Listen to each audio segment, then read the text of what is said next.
Subscribe please শিখবো আমি take YouTube channel. মেসেঞ্জারে কিছু গুরুত্বপূর্ণ সেটিং আপনাদেরকে আজকে শেখাবো। সেটিংয়ে যাওয়ার পর আপনার যদি কখনো মনে হয় যে মেসেঞ্জারে টিং টিং সাউন্ড বা ভাইব্রেশন এটাকে আপনি বন্ধ করবেন, তাহলে নোটিফিকেশন আর সাউন্ডে যে আপনার মনের মতো ইচ্ছা মতো কিন্তু সাউন্ড অন অফ করবেন, লাইট কমাবেন বাড়াবেন, ভাইব্রেশন দেবেন কি না আপনার ইচ্ছা মতো কিন্তু এগুলো আপনি সেটিং করে নিতে পারবেন। সেটিং করে নিয়ে আপনার মনের মতো করে কিন্তু এগুলো ব্যবহার করতে পারবেন। আচ্ছা, এরপরে আসবো আপনার ম্যানেজ স্টোরেজ।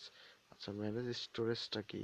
ম্যানেজ স্টোরেজ যদি থাকে তাহলে আপনার মেসেঞ্জারটা একটু ভার হয়। ভার ভার মনে হলে আপনি সোজাসুজি ম্যানেজ স্টোরেজে যাবেন। তারপর এই মেসেঞ্জার কিছু এমবি ধরে রাখে আর কি। এই এমবি গুলোকে আপনি ক্লিয়ার চেসে ক্লিক করবেন, ক্লিক করার পর রিমুভ করে দেবেন। রিমুভ হয়ে গেলে আপনার এটা একটু ফ্রি হবে, পাতলা হবে। তারপরে যাব আমরা পিপলে। আসলে পিপলে কি আছে? এটা হচ্ছে পিপলে, এটা যদি আপনি অন করে রাখেন তাহলে অটোমেটিক সেভ করা নাম্বার আপনার মেসেঞ্জারে এটা দেখা যাবে আর কি। তারপরে আমরা যাব সেটিংস। সেটিংসে সুইচ অ্যাকাউন্ট। আসলে সুইচ অ্যাকাউন্টটা কি? সুইচ অ্যাকাউন্ট হচ্ছে আপনি একাধিক এই অ্যাকাউন্ট ব্যবহার করে কখন কোনটা লগ ইন করবেন সেটা। আবার আপনি চাইলে যে কোনো অ্যাকাউন্ট অ্যাডও করতে পারবেন। প্লাস আইকনে চাপ দিলেই অ্যাড অ্যাকাউন্ট আসবে। আপনার মেসেঞ্জারে 2 4 5 10টা অ্যাড করে রাখবেন, যখন যেটা আপনার মনে হবে সেটা ব্যবহার করবেন।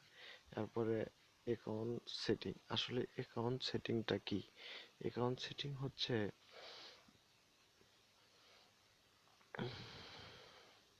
অ্যাকাউন্ট সেটিং আচ্ছা, অ্যাকাউন্ট সেটিং সম্পর্কে পরে বলবো। আপনার লিগ্যাল পলিসাইজ এগুলো সঠিক মতো ব্যবহার করবেন। আমার ভিডিও যদি আপনাদের একটু ভালো লেগে থাকে, একটু শিখতে পারেন মনে করেন, তাহলে অবশ্যই সাবস্ক্রাইব করবেন, লাইক কমেন্ট শেয়ার করতে একদমই ভুলবেন না। ভিউয়ার্স, নিত্য নতুন টেক শিখতে আপনি আমাদের চ্যানেলটি সাবস্ক্রাইব করে পাশে থাকা বেল বাটনটি অল করে দিন। সবাইকে দেখার জন্য অনেক অনেক ধন্যবাদ।